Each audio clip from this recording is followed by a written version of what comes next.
Aalis muna ako ha. Kailangan kong puntahan yung palayan. Sige, mahal. Mag-iingat ka, ha? Isarado mong mabuti ang bintana at pintuan ha. Oo na. Sige na. Umalis ka na at baka naghihintay na sa'yo si Lolo Arnold. Hihintayin ko pa yung pinsan kong si Belle. Malapit na daw siya dito sa atin. Sige, alis na ako ha. Sige, ingat ka.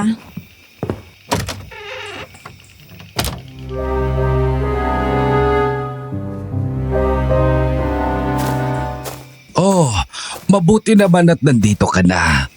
Sakto at kailangan ko na rin magpahinga. Pasensya na lo. Tinulungan ko pa kasi ang asawa ko eh.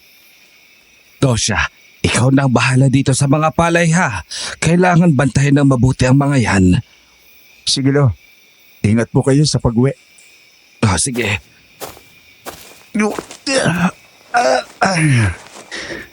Mahaba-habang gabi na naman to.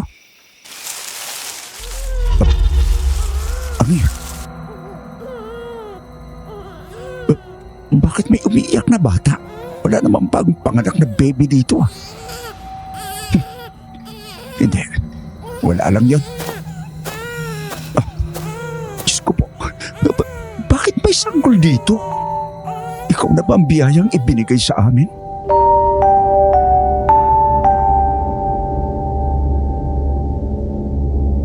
Isang mapagpalang araw sa inyo, Miss Ligaya, at sa lahat ng tagapakinig ng channel na ito. Ako nga po pala si Belle. Hindi ko tunay na pangalan. Isa akong guro. May nais lamang sana akong ibunyag sa inyo. Isang sikreto na iilang tao lamang ang nakakaalam.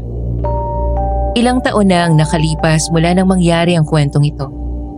At unti-unti na itong nababaon sa limot.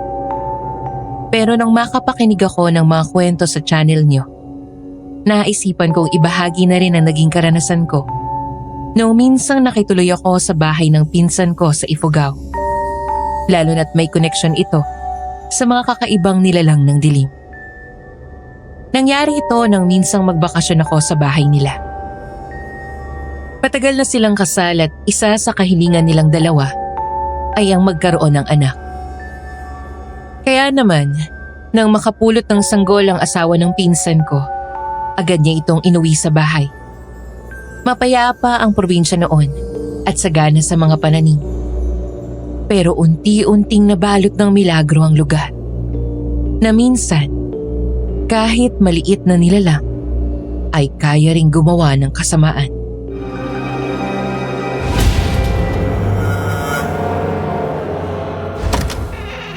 Oh, mahal.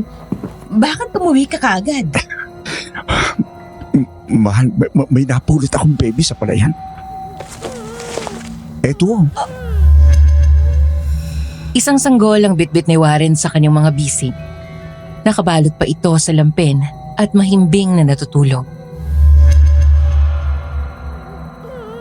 Oh, Diyos ko. Sino naman kaya nag-iwan sa batang yan? Hindi ko alam. Narinig ko lang yung iyak niya sa palayan. Kararating ko pa lamang noon sa bahay ng pinsan ko nang biglang dumating ang asawa niyang may bitbit na sanggol.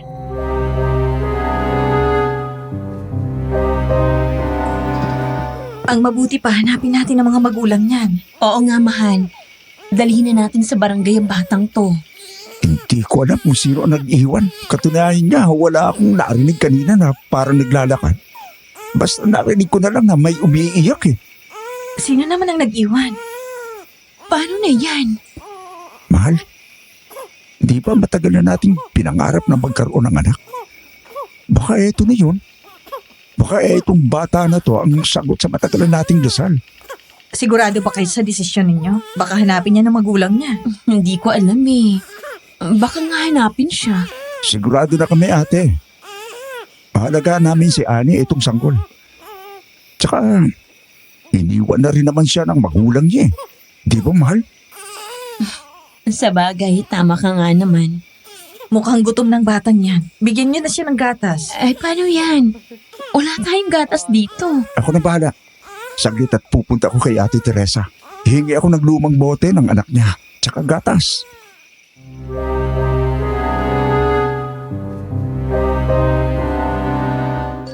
Umalis na si Warren at naiwan kaming dalawa. Buhat-buhat niya ang sanggol. Hindi ko alam pero ang bigat ng pakiramdam ko. Para bang may dala siyang kabigatan.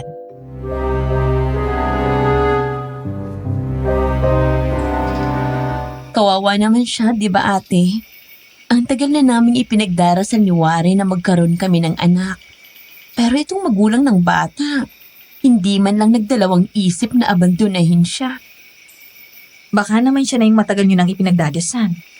Siya talaga ate. Kaya kukup-kupin namin siya ni Warren. May pangalan ka na ba para sa kanya? Wala pa eh. Siguro sabay na lang namin pag-iisipan ni Warren ng tungkol dyan.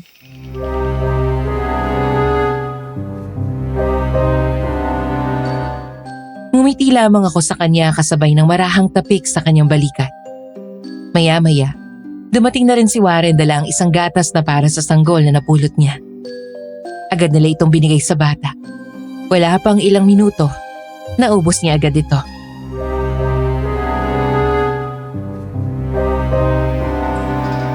Aba, mukhang gutom na. Mabuti na lang may binigay sa akin si Ate Teresa na gatas. Kaya pwede na siyang timplahan ulit. Sige nga mahal, timplahan mo ulit itong anak natin at mukhang gutom na. Ba, napakatakaw naman talaga. Oo nga ate. Gabi na.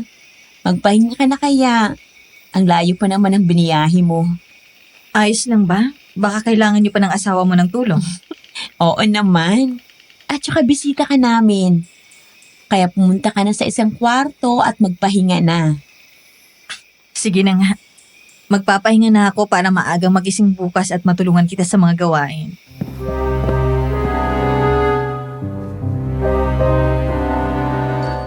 Nauna na akong natulog sa mag-asawa noon, Miss Ligaya. Kinabukasan, maaga akong nagising dahil sa iyak ng sanggol.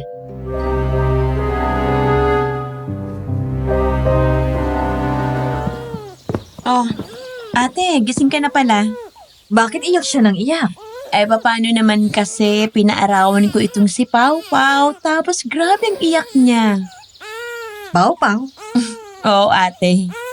Pau Pau ang palayaw nitong anak namin ni Warren. At Paulo naman ang pangalan niya. Oh, anong nangyari at grabe ang iyak nitong si Pau-pau? Ngayon nga ate, pinaarawan siya ni Warren sa labas. Tapos grabe ang iyak niya. Baka naman masyado nang mainit tong pinaarawan mo si Pau-pau. Ang mabuti pa, mas agahan mo bukas. Sige ate. May pagkain na pala sa kusina. Mag-aalmusal lang ako at tutulungan kita sa ibang gawain.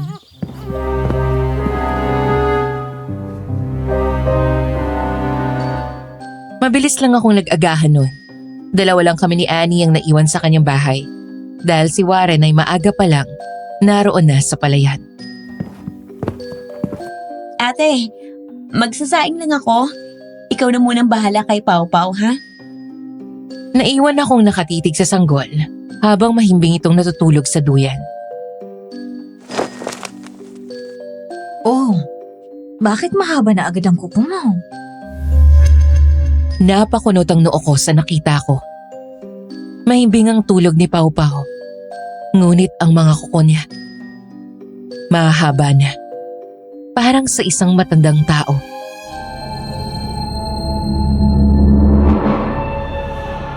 Hindi pa dapat ganito kahaba ang kuko mo. Shh! Pau-pau, Tana. Nandito si tita. Anong nangyari ate? Bigla kasi siyang umiyak. Akin na nga si Pau Pau. At baka nagugutom na yung anak ko na yan. Ang haba ng kuko niya, Ani. Putulan mo na kaya? Hala, oo nga no. Eh bakit ganito kagad kahaba? Yan nga din ang napansin ko. Parang hindi na kuko ng sanggol. Wala lang yan ate. Baka special lang itong si Pau Pau. Saglit at gugupitan ko lang siya ng kuko. Maingat na nilapag ni Annie si Pau Pau sa papag upang gupitan ang kuko nito. Bakit parang ang tigas ng kuko niya? Parang hindi normal. Normal yan ate. Akong bahala. Nagtagal ng ilang minuto si Annie sa paggugupit ng kuko ni Pau Pau. Dahil sa sobrang tigas ng mga kuko nito.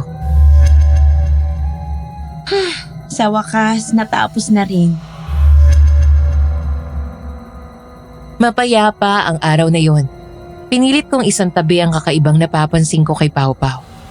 Tuluyan nang ang kinupkop ng pinsan ko at ng asawa niya si Pau Pau na para bang tunay nilang anak. Nakilala na rin siya ng mga kapitbahay at tuwang-tuwa ito sa kanya.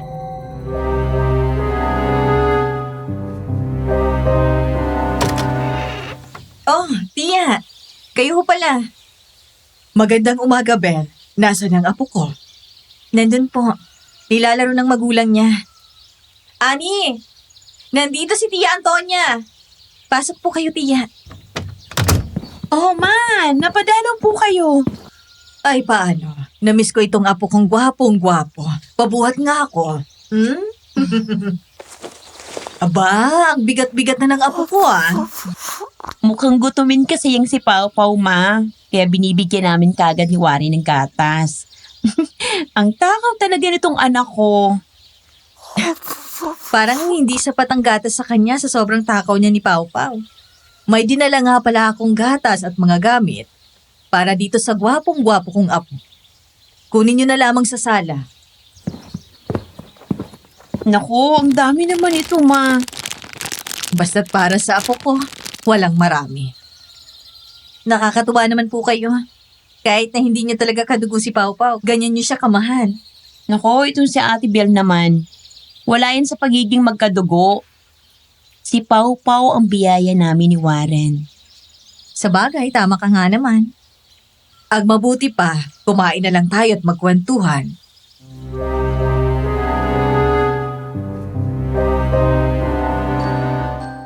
Maghapong nanatili si Tita Antonia sa bahay ni na Annie at Warren upang makipagkwentuhan. Sa dami ng aming napag-usapan, hindi namin namalayan ng oras. Hanggang sa abutan na siya ng gabi roon.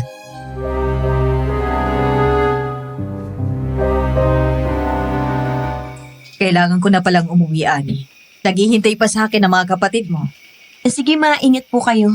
Ingat, tita. Sa susunod po, bibisita ako sa bahay niyo. Aasahan ko yan, ha? Opo, tita.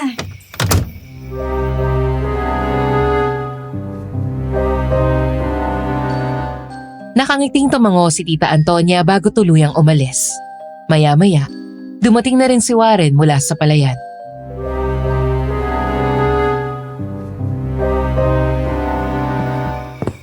Mahal, may binigay nga palang mga damit si Lolo Arnold para kay Pau Pau. Aba, nakakatuwa naman yan, mahal. Sinabi mo pa, tuwa talaga mga kapitbahay dito sa anak natin. Alam kong sanggol si Pau Pau pero kakaiba yung tuwa sa kanya ng mga tao dito. Para bang excited sila palagi na makita siya. Si Pau Pau kasi ang nag-iisang baby dito, ate.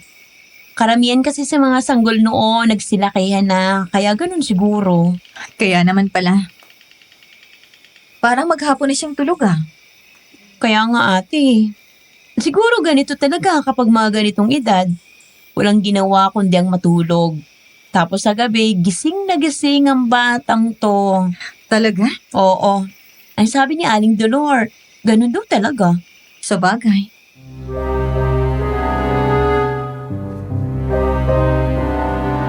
Nakatitig pa rin ako kay Pau Pau. Yun na lamang ang gulat ko nang makita kong dumilat siya at bahagyang pumula ang mata.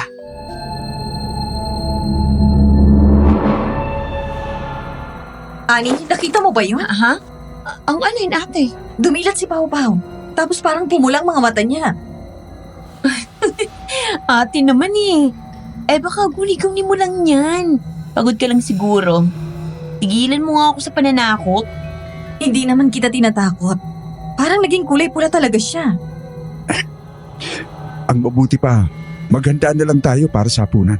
Oo nga pala. Ate, ikaw na muna ang bahala kay Pau Pau.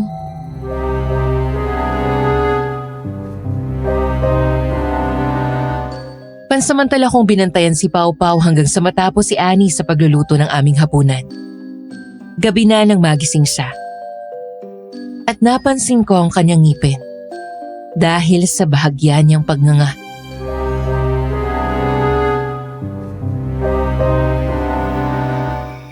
Sandali. Bakit parang may ngipin ka na? Ah, Diyos ko.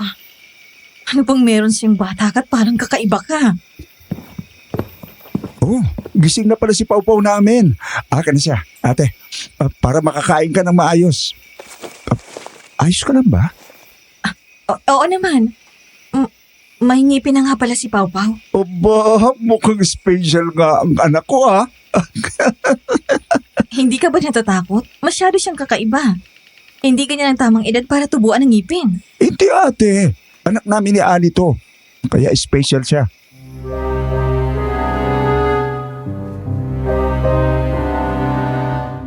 Napailing na lamang ako sa kanyang sinabi bago magtungo sa kusina. Sabay-sabay kaming kumain noon hanggang sa sumapit na ang oras na matutulog na kami. Mahimbing akong natulog noon dahil sa malamig at tahimik na paligid. Nang bigla akong magising dahil sa isang kaluskos. Ano yan? Ano ba yon? Tumayo ako noon para silipin ang kaluskos sa labas. Isang maliit na nilalang ang nakita kong mabilis na gumapang. Mabilis itong naglaho sa likod ng mga taniman. Ngunit bago ito tuluyang nawala, nasilayan ko ang mahaba nitong kuko na kumislap sa ilalim ng buwan. Ah, Diyos ko, ano yon? Dali-dali ako bumalik sa loob at isinara ang bintana. Hindi ko na alam kung anong oras akong nakatulog dahil sa sobrang takot at sa nakita ko. Kinabukasan, agad kong sinabi kay Ani ang tungkol dito.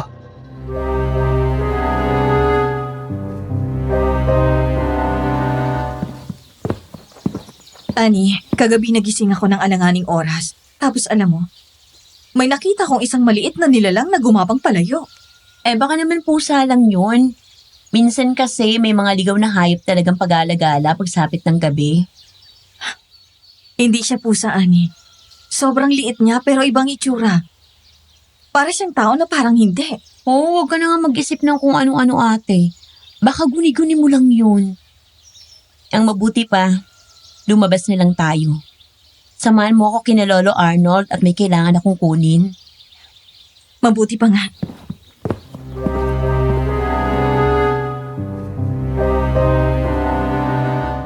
Lumabas kami noon ni Ani para pumunta sa bahay ni Lolo Arnold. Buhat-buhat ni Ani si Pau Pau habang nakabalot ito sa tela.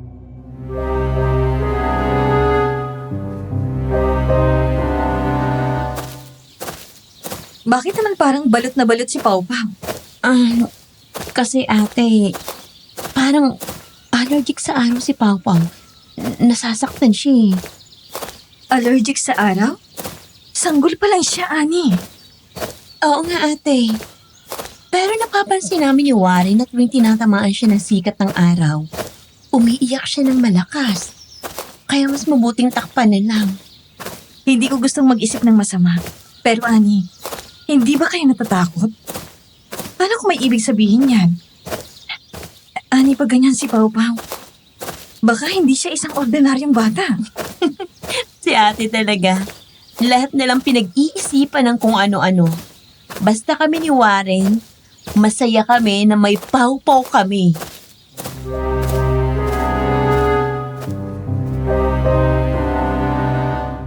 Hindi na ako nakasagot. Pero sa loob-loob ko, unti-unting iba na ang nararamdaman ko. Nagpatuloy kami sa paglalakad hanggang sa makarating na kami sa bahay ni Lolo Arnold.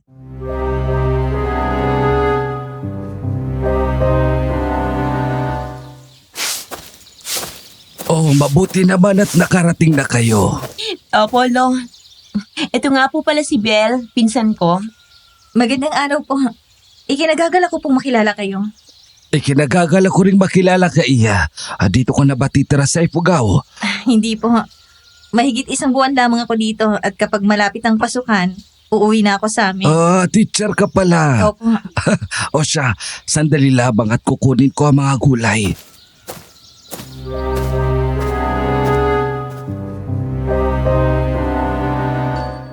Naiwan kaming dalawa ni Ani sa labas.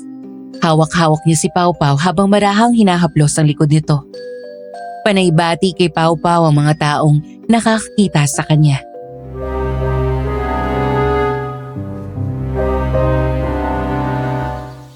Naku, ang dami talagang bumabati sa pawpaw namin. Oh, eto na yung mga gulay at prutas. Kailangan niyo pa ba ng tulong para sa pagbubuhat? Hindi na po, Lo. Kami na pong bahala. Te, ikaw na lang ang magbuhat kay Pawpaw. Tara na, ate. Lo, dito na po kami. Oo siya, mag-iingat kayo ha. Salamat po.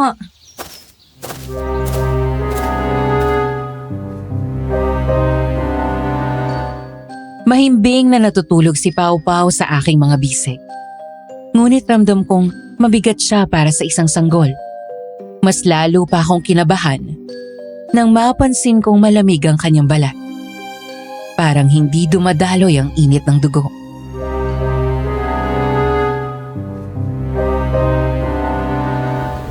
Huwag kang mag-isip ng kung ano-ano. May sinasabi ka, ate? Wala. Saan kayo nang galing? Nandyan ka na pala, mahal. Kumusta? Ayos lang naman. Saan kayo nang galing? Kay Lolo Arnold. Kinuha lang namin tong gulay at mga prutas. Naku naman talagang lumabas ka. Dapat hinintayin nyo na lang ako para ako na ang kumuha. Ayos lang yon. At saka pagod ka rin eh. Oo nga, Warren. Nandito naman ako kung kailangan ng tulong nitong si Annie.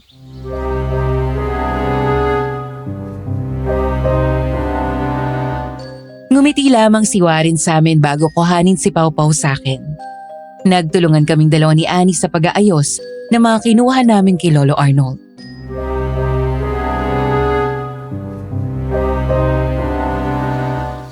Mahal, di ba kakagupit lang ng kuko nitong si Pau Pau? Bakit parang ang haba na agad? Ayan yung napansin ko dyan kay Pau Pau. Tsaka yung ngipin niya, hindi normal ang laki. Huwag na nating masyadong isipin yon, te. Bukas na bukas. Gugupitan ko na lang ng kuko yun si Pawpaw.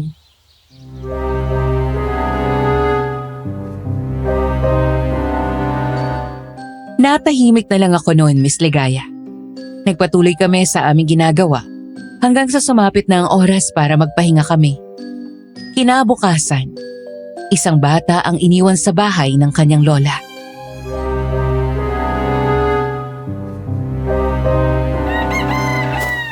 Pasensya ka, Ani. Kung dito ko muna iiwan itong si Mimi, ay wala kasing magbabantay sa kanya. Ayos lang po, Lola. At saka mabait naman na bata itong si Mimi. Ay, mabuti ka talagang bata. O siya, aalis na ako ha. Mimi, apo, magpapakamait ka dito kina Ate Ani mo ha.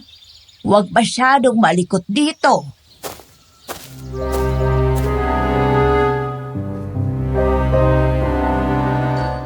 Tumango lamang ang batang babae sa matanda. Pagkaalis ng lola niya, ay agad siyang nakipaglaro kay Pau Pau. Mukhang masayang-masaya ang Pau Pau namin na nakikipaglaro ah. Kaya nga, ate. Sabay naming pinagmamasdan ni Annie si Maymay na nakikipaglaro kay Pau Pau. Maya-maya, bahagyang napatigil sa Maymay sa pakikipaglaro.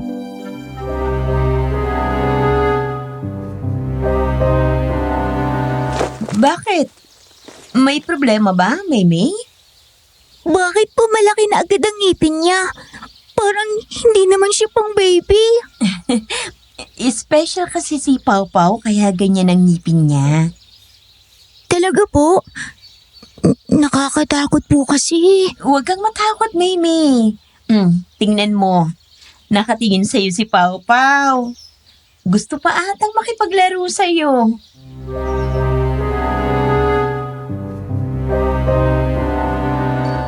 Tumango na lamang si Maymay sa sinabi ni Annie. Ngunit bakas ang takot sa kanyang mga mata. Buong maghapong nakipaglaro si Maymay kay Pau Pau. Umuwi lamang siya nang sunduin na siya ng kanyang lola. Simula ng araw na yon, madalas na siyang bumisita. Ngunit, makalipas lang ang ilang linggo, nagkasakit siya ng malubha.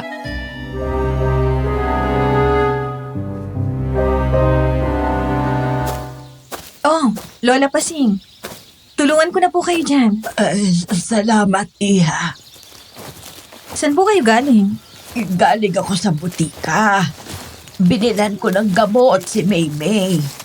Ano pong nangyari sa kanya? Ayun, may sakit. Ang putla-putla niya na, tapos ang laki ng ibinagsak ng kanyang katawan. Kawawa naman si Mamie. Kahapon lang ang sigla niya, nakikipaglaro pa kay Pau Pau. Sinabi mo pa, Bel. Naawa nga ako sa apo ko. Biglang nanghina ang katawan.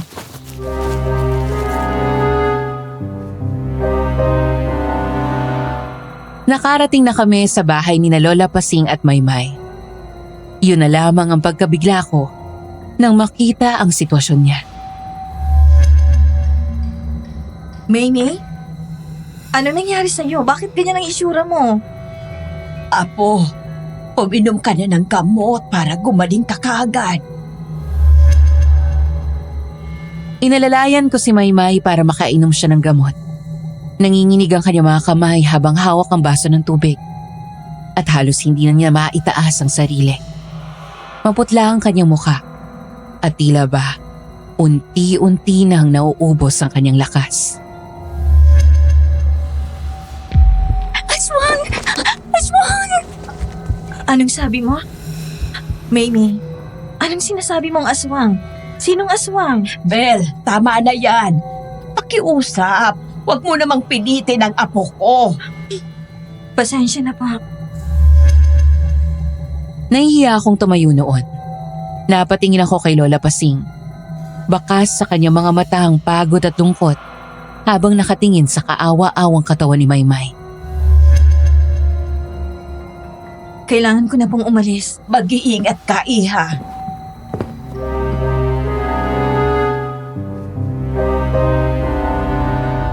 Kumusta ang pamamasyal mo na mag-isa, ate? Pasensya ka na kung di kita nasamahan, na. Ayos lang naman. Pero si Mamie, nakakaawang sitwasyon. Ano nangyari sa kanya? May malubha siyang sakit. Kaya pala hindi na siya bumisita dito sa atin para makapaglaro kay Pau Pau. Ipagdadasal ko nilang na bumuting kalagayan niya. Ipagdadasal natin siya. Sabay naming ipinagdasal ni Annie ang kalagayan ni Maymay. Buong pag-asa namin nagagaling siya. Pero sa sumunod na araw, tuluyan na ngang binawian ng buhay ang kawawang bata. Mahal, tara na. Baka gabihin tayo sa pagdalaw kina Lola Pasing. Ayos na ba yung mga dadalhin natin para ialay kay Mamie? Oo, mahal. Naayos ko naman na. Magkakasama kaming dumalaw sa lamay ni Maymay. Bit-bit ang mga iaalay namin para sa kanya.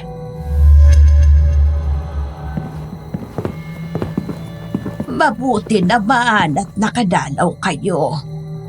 Oh, ay kasama niyo pala si Pau Pau. Opo, wala kasi magbabantay sa kanya eh. Magandang gabi, Lola. Condolence po. Isang tango na lamang ang isanagot ni Lola Pasing. Umupo ako noon sa isang upuan. Sa gitna ay nakahimlay ang bangkay ni Maymay. Parang buhay pa.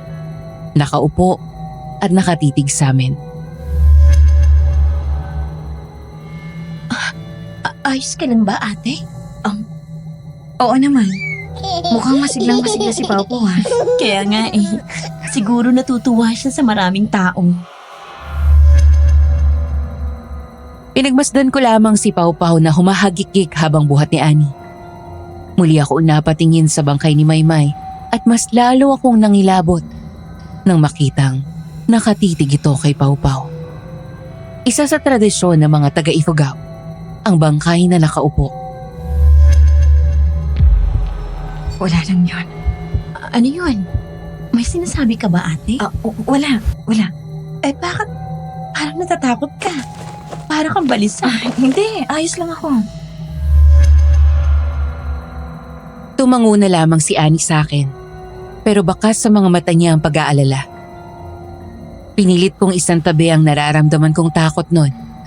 Pero hindi ko na talaga kinakaya, kaya nagpaalam na ako sa kanila na mauuna na ako sa pag-uwi. Annie, Warren. Mauuna na ako sa inyo Sumama kasing pakiramdam ko. Kaya mo na ba ate? Oo naman. Mag-iingat kayo sa pag-uwi mamaya. Ikaw din ate. Maya-maya uuwi na rin kami ni Warren. Sige, dito na ako.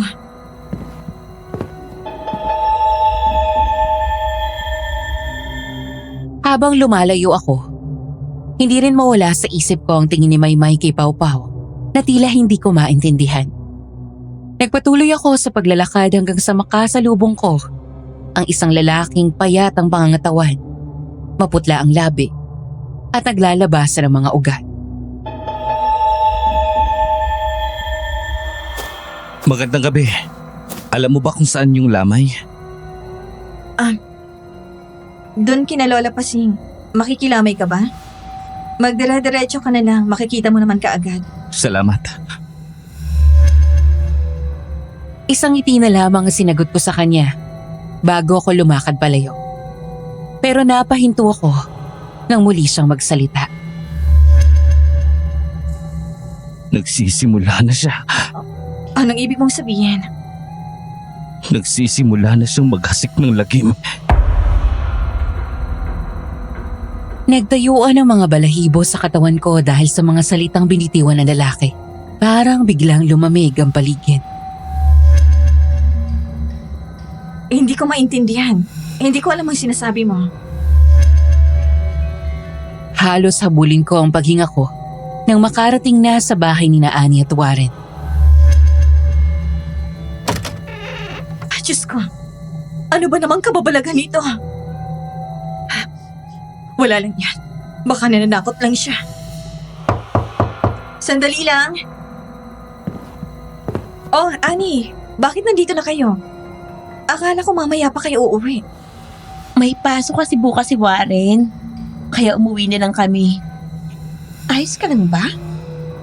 Parang balisa ka na naman ate. Ayos lang ako. Sigurado ka ha? Oo naman, huwag ka nang mag-alala. Akin na si Pau Pau, mahal. Mag-ayos na tayo para makapagpahinga na.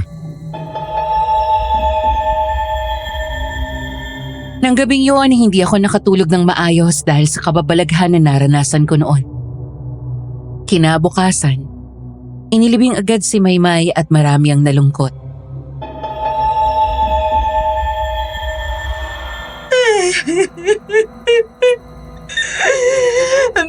May, apo ko. Patawarin mo sana ako kung hindi kita nailigtas. Paalam, apo. Naway makamtan mo ang kapayapaan dyan sa kabila. Tuluyan ang inihatid si Maymay sa kanyang huling hantungan. Ngunit hindi pa doon natapos ang lahat. Dahil sa sumunod na araw, ay isang hayop ang natagpo ang patay. Anong meron? Naglalakad ako noon papunta sa bahay ni na Tita Antonia. Nang madaanan ko ang mga taong nagkukumpulan, kaya saglit akong napahinto sa paglalakad. Anong nangyari? Bakit ganyan ang itsura ng kalabaw? Hindi ko napigilan ang pagtaas ng aking boses dahil sa nakita kong sitwasyon ng kalabaw. Wakwak ang tiyan nito, na halos luwa na ang mga lamang loob. Ang mga dugo nito ay nangitim na at halos patuyo na rin.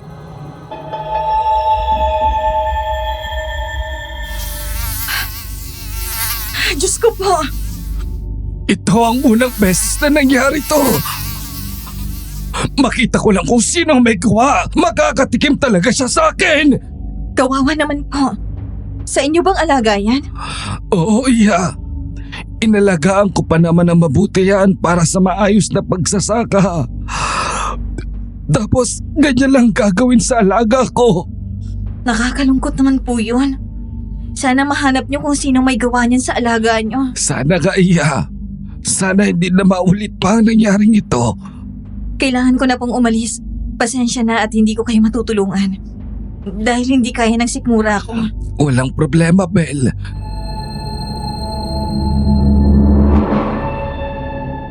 Tumango na lamang ako sa kanya bago umalis. Ramdam ko ang mabilis na kabog ng aking dibdib, pati na ang pag-ikot ng aking tiyan.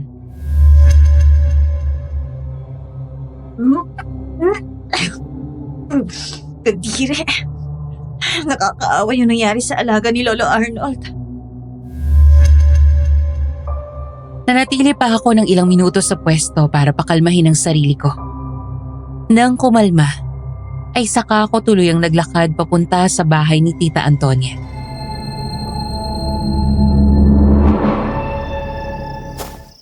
Mabuti naman at nakabisita ka na sa akin.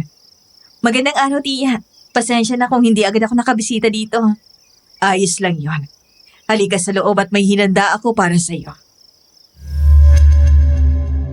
Sa kusina kami dumiretso ni Tita Antonia. Napakarami niyang inihandang pagkain noon para sa akin. Nagsimula kami magkwentuhan habang kinakain ang mga hinanda niyang pagkain. Hanggang kailan bang bakasyon mo dito? Matagal-tagal pa po. Makakaabot ka ba ng pista? Opo, Tia. Ayan talaga yung pinunta ko dito. Ang sabi kasi ni Mama, masaya daw yon. Sinabi mo pa, paniguradong matutuwa ka sa dami ng pagkain. Lalo tuloy akong na-excite. Kumusta naman kayo sa bahay? Yung apo kong si Pau Pau. Kumusta na rin yon? Ayos lang naman, Tia. Tapos si Pau Pau, ayun, napakatakaw na bata. Parang ang hindi sapat sa kanyang gatas na binibigay ni na Anet Warren. Anong ibig mong sabihin? Paano po kasi parang palagi siyang gutom. Mayat maya siya binibigyan ni Ani ng gatas. Normal lang naman na maging matakaw ang sanggol. Tapos Tia, napapansin ko. Madalas tulog sa araw si Pau Pau. Nagigising lang siya kapag nawawala na yung araw. Baka napupuyat lang yon sa gabi. Hayaan at pagsasabihan ko yan si Ani na patulugin si Pau Pau ng mas maaga. Sige na, kumain ka pa ng mabuti dyan. Salamat, Tia.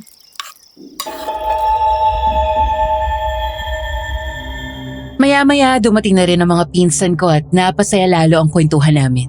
Kaya naman inabot ako ng halos magagabi na sa bahay ni Tita Antonia. Nako, Tia, magdidilim na pala. Kailangan ko na pong umuwi. O siya, sige, mag-iingat ka, ha? Pakikumusta mo na lamang ako kina Ani, ha? Tsaka ito, iuwi mo rin pala ito. Opo, maraming salamat. Alice, Ara, aalis na ako, ha? Sa susunod na lang ulit.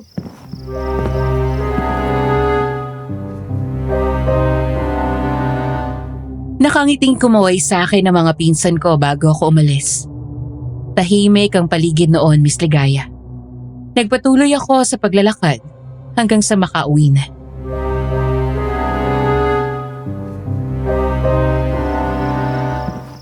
Kumusta ate?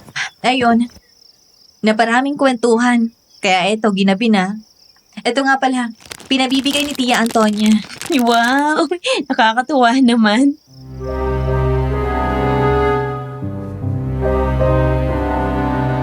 Masaya ang ipinakita ni Ani ang mga binigay ni Tita Antonia. Tahimik lang akong nakamasid sa kanila nang bigla akong mapatingin kay Pau Pau. Tila ba kusa nilang lumabas sa bibig ko ang tungkol sa nangyari sa alaga ni Lolo Arnold.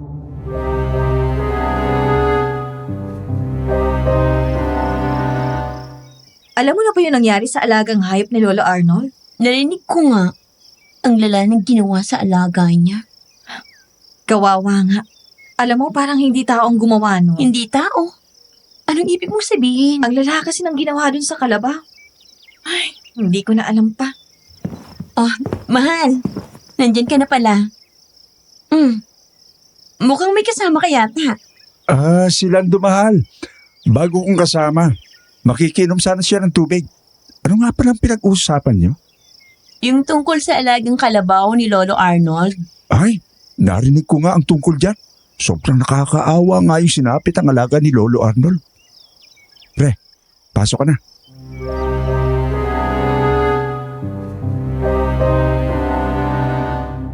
Tila nag-aakyatan sa ulo ko ang aking dugo nang makita ko kung sino ang kasama ni Warren.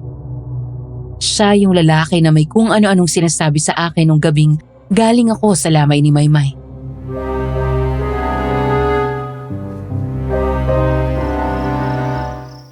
Magandang gabi. Magandang gabi din. Pasensya na kung medyo makalat.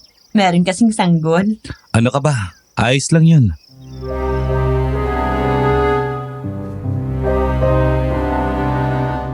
Napako ang tingin ko sa lalaki. Ang bawat salita niya ay parang may nakatagong kahulugan. Hindi ko alam kung ako lang bang nakakaramdam ng bigat ng presensya niya o talagang may kakaiba sa anyo niyang yun. Malamlam ang mga mata niya habang nakatingin kay Pau Pau.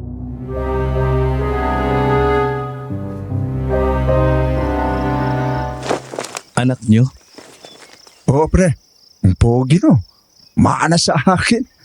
Ang pogi nga pre. Saglit, kukunan lang kita ng tubig. Hindi niyo alam kung anong binuhay niyo. Anong ibig mong sabihin? Masyado ka namang kabado. Wala naman akong masamang ibig sabihin.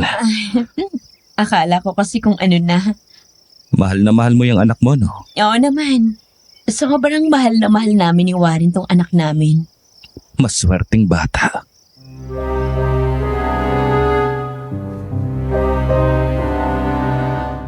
Tahimik lamang akong nakikinig sa kanila noon. Tila ba umurong ang dila ko noong mga sandaling yon. Mga ilang minuto lang ay dumating na si Warren na bitbit ang isang baso na may lamang tubig na agad niyang inabot sa lalaki.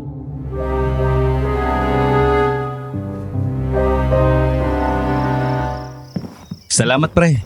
Kailangan ko na palang umuwi. Sigurado ka ba? Sumubay ka na rin sa amin sa hapunan. Hindi na. May tiningnan lang ako. Tiningnan.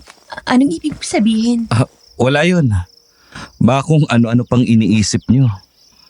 Salamat ulit pre. Nakakatakot naman yun, mahal. At saka napansin mo ba, te? Grabe ang tingin niya kay Pau Pau. Kaya nga eh. Bago mo lang ba siya kasama, mahal? Para kasing ngayon ko lang siya napansin dito sa atin eh. Ay, oo.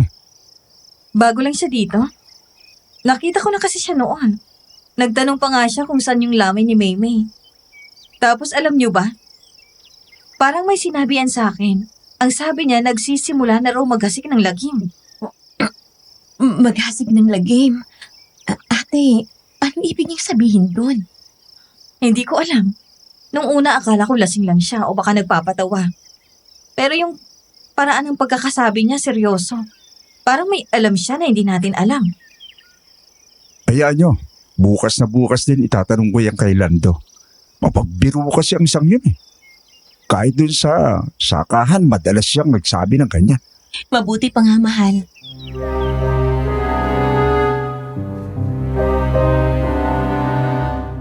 Kinabukasan, agad niyang tinanong ni Warren kay Lando ang tungkol sa sinabi ko. Pero wala kaming nakuhang sagot. Noong araw na yon ay 2 bata ang muling pumunta sa bahay para makipaglaro kay Pau Pau. Ngunit pagsapit ng sumunod na araw, nagkaroon sila ng malubhang sakit na agad nilang ikinamatay.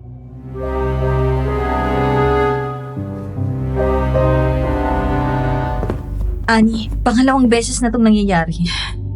Ilang bata na nagkakasakit at namamatay. Tapos ang huli nilang nakalaro si Pau Pau. Gusto mo bang isipin ang lahat? Na may kinalaman ng anak ko? Hindi. Hindi ko matatanggap yun, ate. Ani, hindi ko sinasabing siya pero hindi ba't napapansin mo rin? Sa tuwing may lumalapit kay Pau Pau, may masamang nangyayari. Sanggol pa lang si Pau Pau. Huwag mo naman siya pag-isipan ng kung ano-ano. Pasensya na, Ani. Hindi ko lang maiwasang mag-isip ng kung ano-ano. Ina ako ni Pau Pau, ate. Kaya nasasaktan ako sa mga sinasabi mo. Huwag mong idamay ang isang walang muwang sa mga nangyayari dito sa atin. Pasensya na talaga. Hindi na mauulit.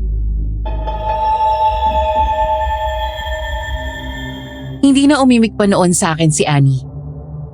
Isang malalim na buntong hininga na lamang ang pinakawalan ko noon. Agad din naman kaming nagbati ni Annie noon, Miss Ligaya. Kaya naging magaan din ang pakiramdam ko nung gabi bago kami matulog. Ate, samahan mo naman ako sa palengke. Sige, magbibihis lang ako. Magkasama kaming pumunta ni Annie sa palengke. Buhat-buhat niya si Pau Pau noon na balot naman sa isang tela.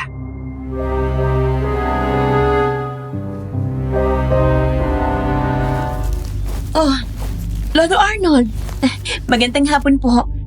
Mukhang may nangyari na naman po ah. Ay nako, namatay na naman ang alaga kong hayop, Bel.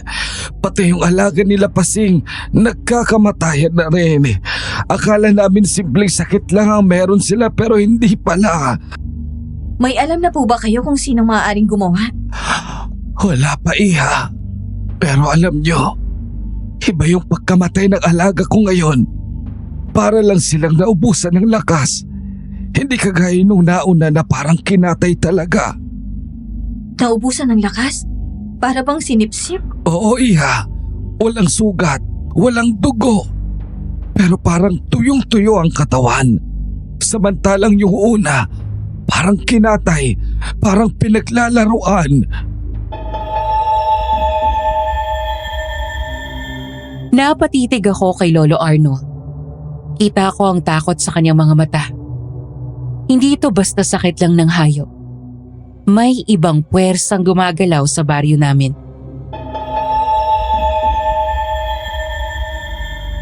Sana po, malaman na kung sinong may gawa nun. Hahanapin namin sa Iha.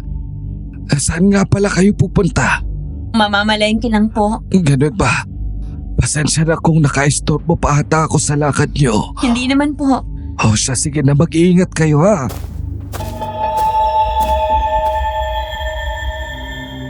Sabay kaming tumango ni Annie sa sinabi ni Lolo Arnold. Pagkarating sa palengke, ay agad na inabot ni Annie sa akin si Pau Pau.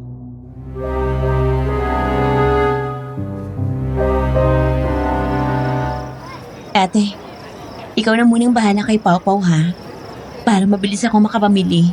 Sige, Umiwas ka sa araw ha. Mabilis lang naman ako. oo, ako nang bahala sa kanya.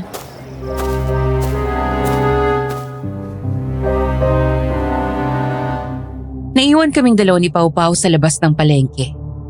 Naghanap na rin ako ng pwesto noon na hindi siya masisinaga ng araw.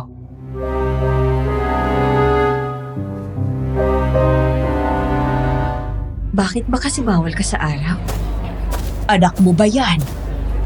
Hindi po. Bitawan mo ang sanggol na yan! Bitawan mo siya! Sumpayan! Napaatras ako sa gulat. Halos mabitawan ko si Pau Pau sa lakas ng sigaw ng matanda. Nagsimulang magtinginan ng ilang tao sa paligid kung nasan kami ni Pau Pau. At ang matandang babae naman ay nakatingin sa amin na nanlilisik ang mga mata. Lola, bakit niyo po sinasabi yan? Anong nangyayari dito? Sumpa! Sumpa! Itapon niyo siya! Kapahamakan ang dala niyan! Huwag niyo ang dinadamay ang anak ko sa pamahiin niyo na yan. Wala kayong karapatang husgahan siya. Tara na nga ate. Tahimik akong sumunod nun kay Annie. Ramdam ko ang bigat sa paligid pati na rin ang mabilis na tibok ng aking puso habang naglalakad kami pa uwi. Kilala mo ba yung matandang yun, ate? Hindi. Bigla na lang siyang lumapit sa amin ni Pau Pau kanina. Isang tango na lamang ang sinagot ni Annie sa akin. Nagpatuloy kami sa paglalakad hanggang sa makabalik na kami sa bahay. Akin si Pau Pau. Saglit, pupunta lang ako sa kusina at aayusin ko itong mga pinamili mo. Sige, salamat. Nagtungo na ako sa kusina noon para ayusin na ang pinamili ni Annie.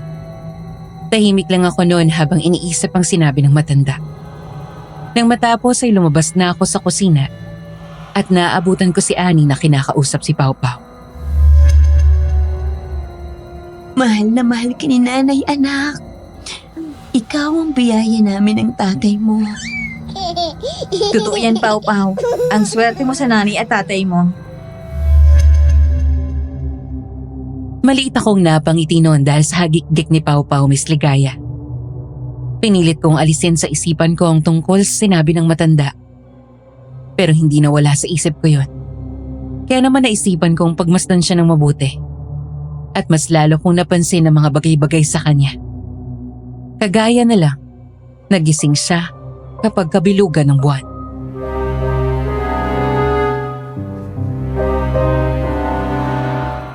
Ani, gising talaga si Pao Pao tuwing hating gabi? Oo, ate.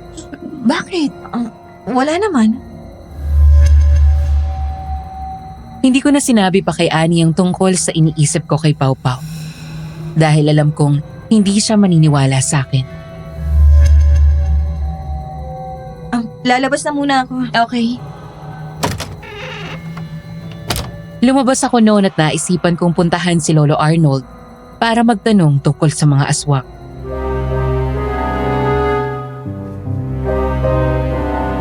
Alam niyo po ba kung paano malalaman na aswang ang isang tao? Takot sila sa bawang at asin. Ano pa po? Wala na akong alam pa, Iha. Bakit? May problema ba?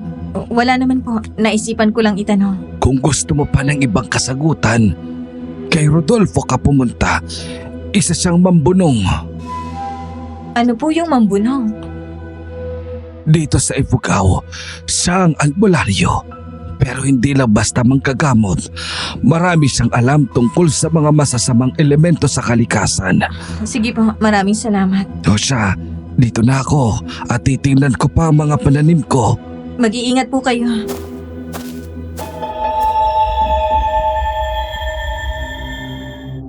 Umalis na si Lolo Arnold at ako naman ay nag-iba na rin ang direksyon. Sa gitna ng paglalakad, ay nakasalubong ko si Lola Pasing na may dalang bayong na agad ko namang tinulungan.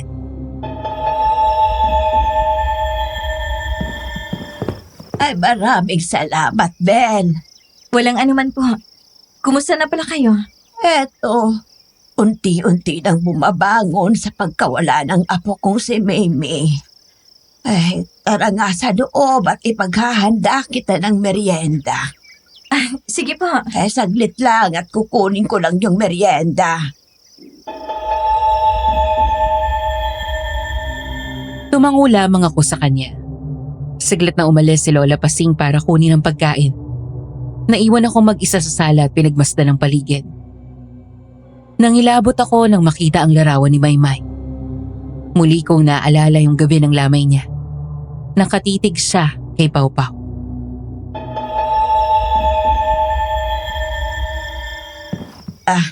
Eto na ang merienda mo. Salamat po. Ang bango naman po. Anong tawag dito? Binakle, iha. Ay, sikat yan dito sa Ifugao. Ang sarap ah. Salamat po. Walang anuman. Kumain kang mabuti. Maghapon akong tumambay sa bahay ni Lola Pasing, kaya hindi ko na malaya ng oras. Ay, magagabi na pala, Lola. Kailangan ko na palang umuwi. Saglit lang at kukunin ko ang ibang binakle. Ibigay mo na lamang kinawanin at ani. Heto. Mag-iingat ka sa pag-uwi. Salamat po.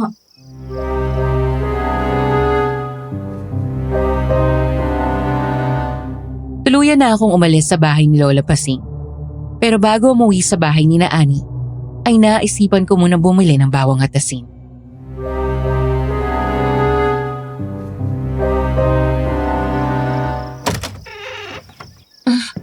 Mukhang inabot ka na ata ng hapon, ate. Ay, oo. Paano kasi napasarap kami ng kwentuhan ni Lola Pasing. Kaya pala. Pwedeng pamanti muna si Pau Pau? Kailangan ko kasi makapagluto na para sa hapunan. Sige, ako nang bahala. Meron nga palang pinabigay si Lola Pasing. Tingnan mo na lang dyan sa kulay palang plastic. Sige, ate. Ikaw na muna bahala kay Pau Pau, ah.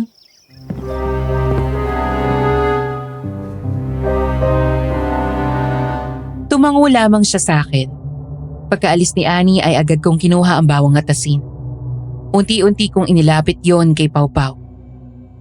Yun na lamang ang gulat ko nang bigla siyang umiyak.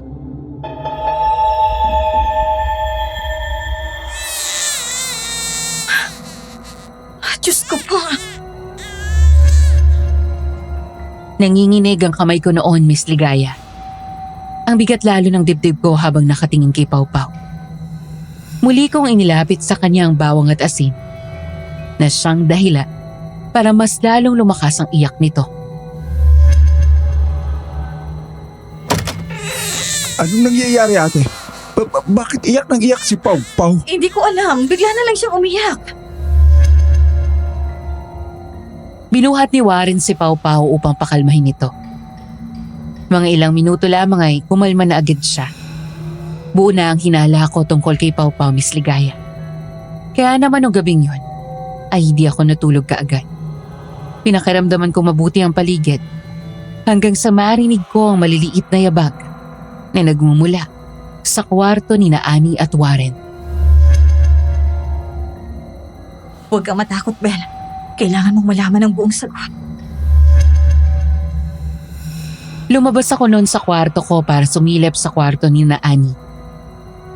Pakiramdam ko tumigil ang paghinga ko nang makita kong nakatayo si Pau Pau sa kuna. Diyos ko po. Siya nga talaga. Halos mawalan ako ng boses noon na makita ang anino ni Pau Pau. Hindi ito isang sanggol, kundi isang maliit na halimaw na may pakpak at mahabang kuko. Tamang hinala ko. Siya ang aswang. Nagmamadali akong bumalik noon sa kwarto. Hindi ko sinabi kina Annie at Warren na nakita ko nung gabing yun. Wala akong patunay kaya alam kong mas lalo silang hindi maniniwala sa akin. Kaya naman naisipan kong hanapin ang sinasabi ni Lolo Arnold na mambuno. Saan po nakatira yung sinasabi niyong mambunong? Nasa tuktok siya ng burol, Iha. Bakit? May kailangan lang po akong malaman. Medyo malayo ang bahay niya mula dito. Sigurado ka bang pupunta ka sa kanya? Siguradong sigurado po. Saan pala banda yung bahay niya? Nag-iisa lang ang kubo niya sa burol. Kaya madali mo lang makikita yon. Sige po, aalis na ako. Isang tango na lamang ang isinagot sa akin ni Lolo Arnold. Kaya tuluyan na akong umalis upang puntahan ang mambunong na sinasabi niya. Napakahaba ng daang tinahak ko. Madilim at tahimik ang paligid. Tanging hampas ng hangin at huni ng mga ibon ang naririnig. Inabot ako ng halos 1 oras sa paglalakad bago ko narating ang lugar. Matapos ang mahabang paglalakbay, natanaw ko na rin ang isang lumang bahay na yari sa kahoy. Sa harap nito ay may isang matandang lalaki na nakaupo. Malamlam ang mga mata at may hawak na tabako.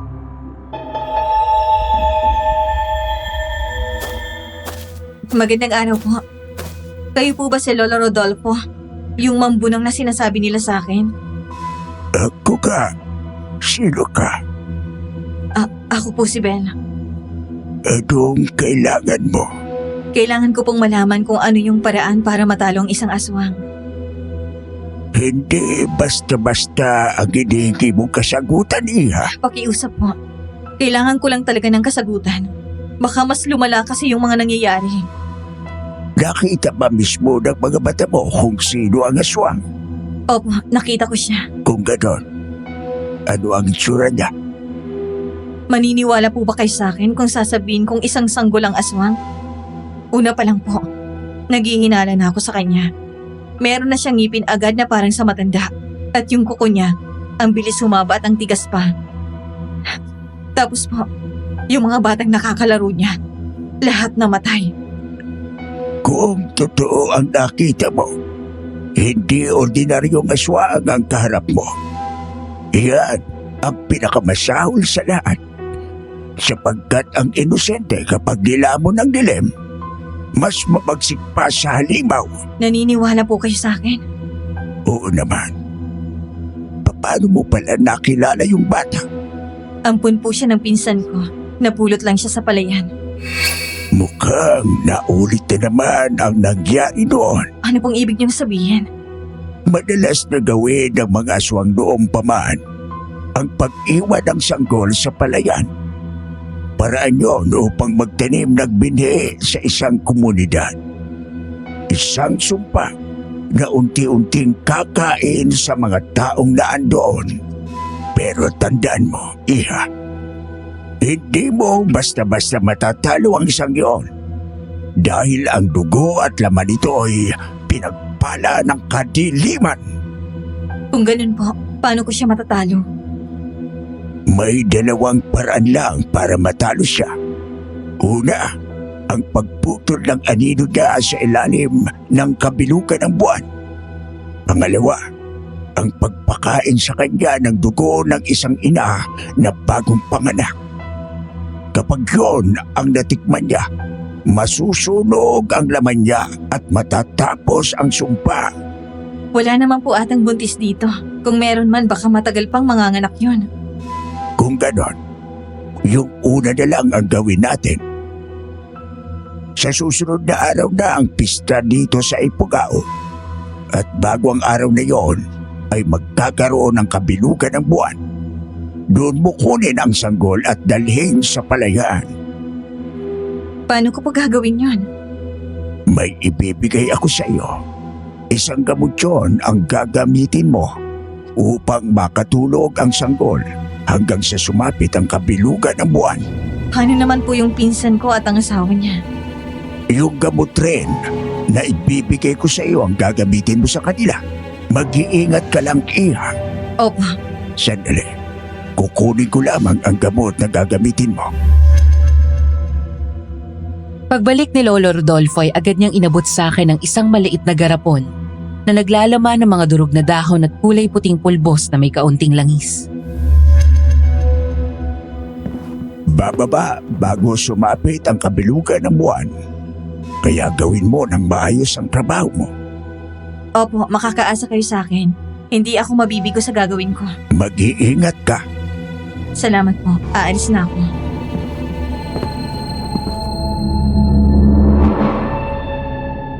Matapos ang pag-uusap ay agad akong lumakad paalis. Humigpit ang hawak ko sa boteng ibinigay sa akin ni Lolo Rodolfo. Hindi ko pinahalata kay na Ani at Warren ang nalalaman ko tungkol sa anak-anakan nila. Naging maingat ako sa pagsasagawa ng plano ko noon. Hanggang sa sumapit na ang gabi, bago ang pista sa Ifugao.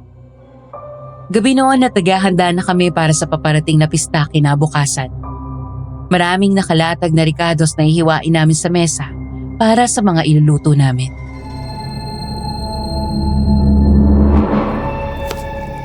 Mabuti talaga, Bel, at makakaabot ka sa pista dito sa atin. Sabi ko naman sa'yo, Tia, yun talagang gusto kong maranasan dito.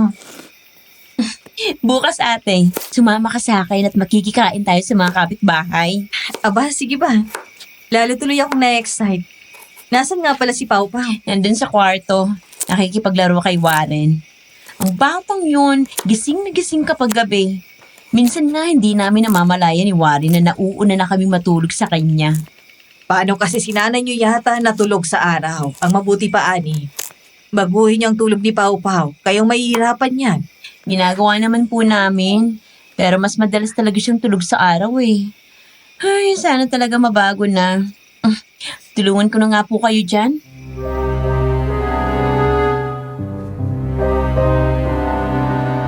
Tumulong na si Ani sa amin sa pag-aayos, kaya mabilis din kaming natapos. Pagkaalis ni Tita Antonia, ay saka ako nilagyan ng mga iinuming gatas ng 3. Pasensya na kayo, Ani. Warren, kailangan ko lang gawin to. Naging maingat ang kilos ko nang masiguradong wala ng butas. Saka ako kinuha si Pau Pau para dalhin sa palayan. Bilog na bilog ang buwan ng mga oras na yon.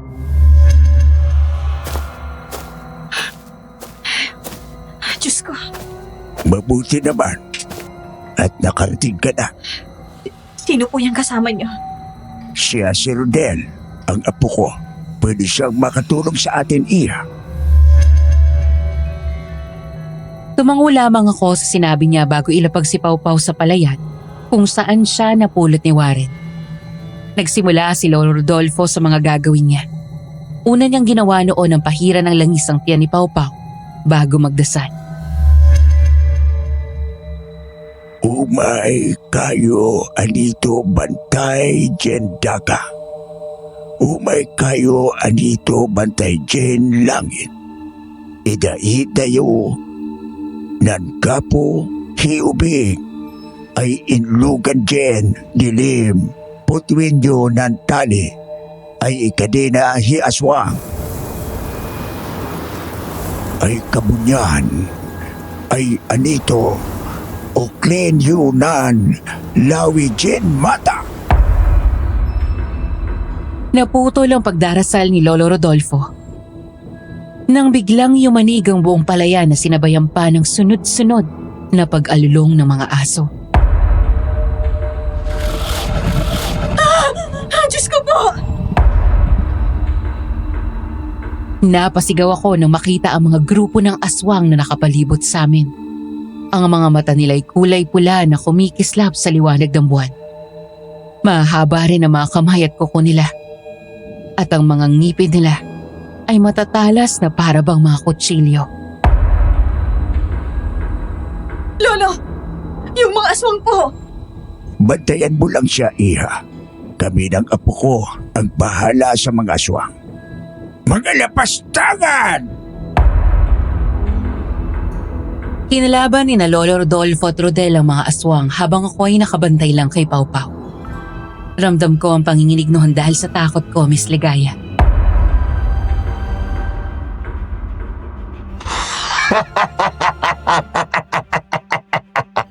Hindi nyo mapuputol ang sumpa. Ang sanggol na yan ang uubos sa inyo!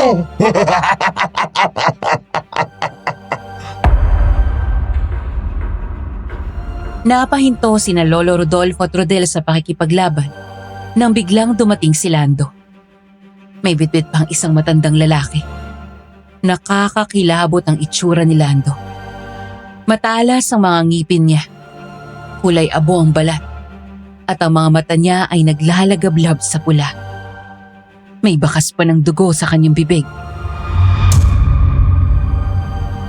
Ikaw!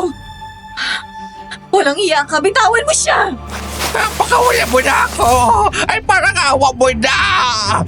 Bakit naman kita pakakawalan, tanda? Ay, ikaw ang pagkain ko.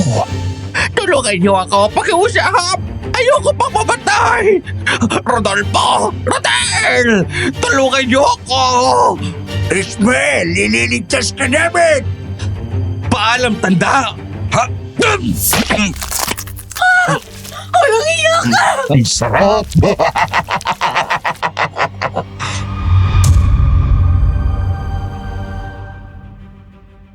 Kitang-kita ng dalawang mata ko kung paano kainin ni Lando ang matandang lalaki.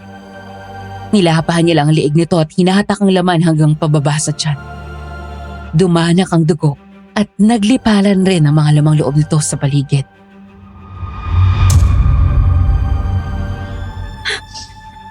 Ikaw ang hayop na kumakain at brutal na pumapatay sa mga hayop dito! Ako na! Para makaramdam kayo ng takot.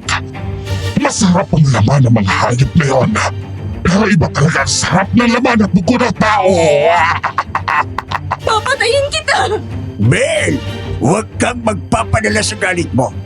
Pahiran mo na siya ng lagis at baka magising pa siya. Hindi niyo makukuha ang anak ko! Anak mo siya? Oo, anak ko siya. Ako ang nag-iwan sa kanya sa palayan para maging binhi namin. Para masanay siya sa pagkain ng mga laman at dugo ng buhay. Anong klaseng magulang ka, ha? Pati ang anak mo, dinadamay mo sa mga kahayupan mo! Bel, pahiran mo na ng lagis ang sanggol. Bilisan mo bago pa siya tuluyang magising dahil nasa kanya ang lakas ng mga aswang. Sugurin niyo sila! Bel, bilisan mo na! Agad kong pinahiran ng langis ang katawan ni Pau Pau. Unti-unti siyang nakatulog. Paulit-ulit kong ginawa yon para hindi siya magising. Habang sina Lolo Rodolfo at Rodel naman ang nakipagsagupaan sa mga aswang. Huwag kang sumuko. Rodel, hanggat hindi tuluyang nagigising ang sanggol na yan, mas mananaig tayo sa kanilang lahat. Ay, Diyos ko! Sana matapos na! Papatayin ko kayong lahat! Uubusin namin lahat ng tao dito! Nauubos na yung langis!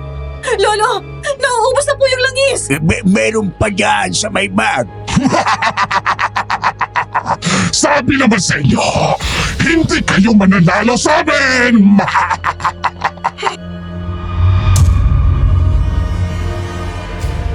Dumagundong ang lupa habang unti-unting nagbago si Pau Pau. Mula sa kanyang likuran, lumitaw ang 2 pakpak na madilim na parang balat ng paniki. Ang mga mata niya ay nagniningning sa pula. Ngipin at kuko'y tumalim. At mukhang handang pumatay. Hindi ako titigil! Kailangan mong mawala! Muli kong pinahira ng langis si Pau Pau para makatulog siyang muli. Sa gitna ng pakikipaglaban, ay isang boses ang di ko inaasahan.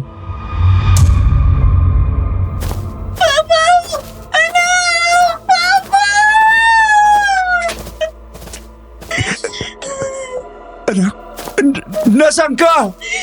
Oh, Diyos ko! Papa! Napatigil si Annie sa paglalakad nang makita ang itsura ng kanyang anak-anakan. Anong ginagawa niyo dito? Delikado dito, Annie! Si Papa ba yan, ate?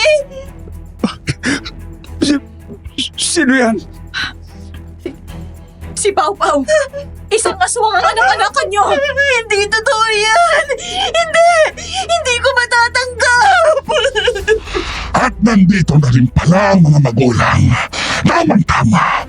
Makikita niyo kung paano magbabago ang inyong anak. Ikaw? Anong ginawa mo sa anak namin? Warren, siyang nag-iwan kay Pau Pau sa palayan. Siyang tunay na ama ni Pau Pau. Hindi. Hindi maaari. Siya ang ama ni Pau Pau? Natigilan si Warren. Nanlumo at tila nawala ng lakas ang kanyang mga kamay. Ang mga mata niya puno ng tanong, galit at sakit. Ngunit wala siyang magawa kundi manginig sa katotohanang nalaman niya.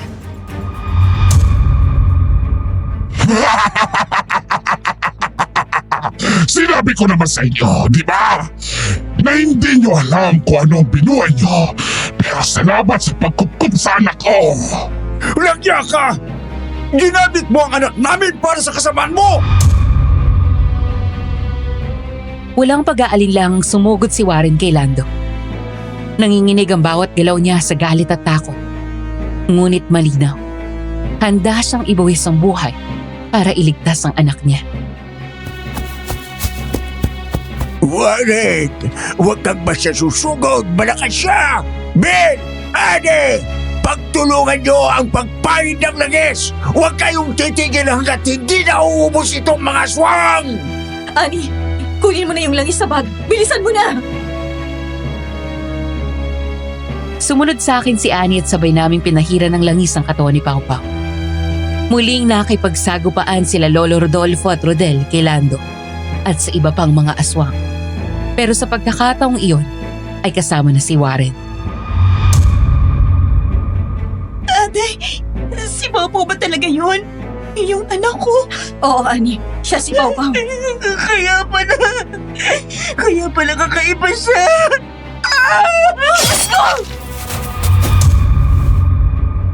Isang ulo ang biglang gumulong papunta sa amin ni Annie. Unti-unting umikot sa sahig na para bang may sariling buhay at huminto sa tapat ng aming mga paa. Napuno ng dugo ang paligid. Tumatalsik pa sa mga pader at sahig ang malagkit na pulang likido. Sugatan na rin ang 3 lalaki dahil sa pakikipaglaban. Halos hindi na maigalaw ang kanilang mga katawan. Ang bawat hingal nila ay may kasamang pag-agos ng dugo mula sa mga sugat na malalalim na tila ba kinahayad ng matatalim na kuko.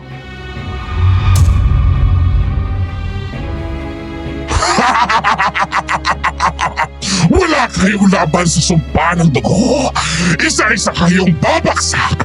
At ang batayan, siya ang magiging wakas ninyo! Hindi mananaig ang kasama ninyo! Huwag kayong titigil. Malapit na silang maubos. Ate, hindi ko na kaya. Parang nasasaktan na kasi si Pau Pau. Hindi pwede. Mas mahihirapan sila kapag nagising si Pau Pau. Kaya bilisan mo ng pagpahid. Hindi kami tumigil ni Annie sa pagpapahid ng langis.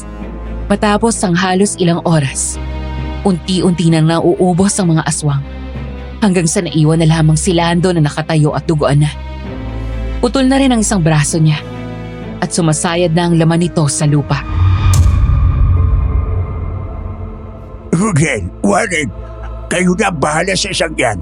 Kailangan kong may sagawa muli ang ritual para mawala na ang sumpang nakakabit sa mag-ama. Papatayin kitang matanda ka! Hindi ka makakalapit sa kanya! Tumakbo si Rodel at Warren. Pinipigilan si Lando habang si Lolo Rodolfo ay nagbubukas ng lumang aklat at naghahanda ng orasyon. Halos pumipitig ang hangin sa bawat salitang binibigkas niya. Maklugan, Diyos nagliwanag at lupa. Dinggin ang tinig ng aming dugo. Bundok at ilog, buksan ng daan. Putulin na ang tanikalan ng dilim! Paawid, dalhin ang bata sa kaliwanagan. Bumangon mga ninuno, saksi sa aming panata. Wakasan ang sumpa ng halimaw na ama! Hindi tumigil sa pag-uusal ng dasal si Lolo Rodolfo. Hindi ko napansin ang mga nangyari. Nakita ko na lamang na unti-unti na sumisikat ang araw na agad tumama sa katawan ni Pau Pau. Hindi! Hindi! Papatayin ko kayo lahat! Ate! Si Pau! Ate! Unti-unting nilamon ng apoy mula sa araw ang mag-ama. Ang kanilang katawan ay nagmistulang abo. Tinatangay ng hangin habang ang kanilang mga hiyaw ay unti-unting naglaho sa kawalan. Kasabay nito, naramdaman namin gumaan ang paligid. Ang bigat ng sumpa ay tuluyan ng napawi. Papa! Anak ko! Pagod na pagod kaming lahat dahil sa pakikipaglaban. Kaya naman buong araw kaming natulog nun. Hapon na nang magising ako. At paglabas ng kwarto ko, ay nakita ko si Annie nasa harapan ng kuna ni Pau Pau.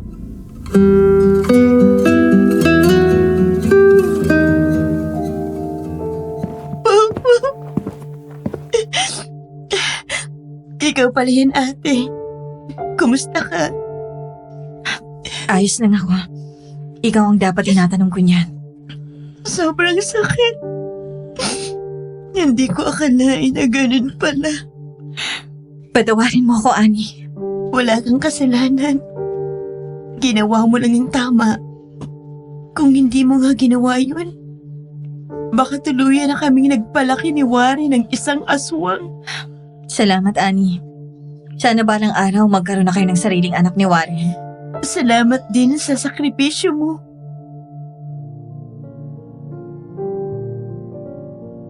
Nagyakapan kami ni Annie ng mahigpit at sabay na humagulgol.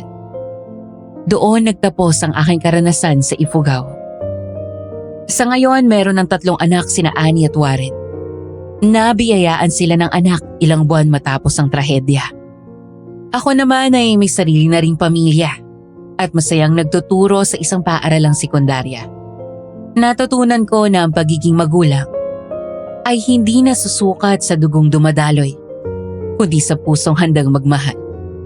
Natutunan ko rin na ang kadaliman ay hindi nasusukat sa laki o liit ng nilalang. Kahit sa musmus na anyo, maaari itong magtago ng bangis. Kung sakaling mapipili ang storya kong ito, may ilang katanungan lang ako para sa inyo. Kung kayo ba ang nasa posisyon ng pinsan ko, makakayanan niyo bang alagaan ng isang sanggol na alam niyong hindi ordinaryo? Mas pipiliin niyo bang itago ang lahat para hindi makasakit o mas pipiliin niyong magsakripisyo para iligtas ang lahat? Ilagay niyo yan sa comment section at magbabasa ako. Muli, maraming salamat sa pakikinig.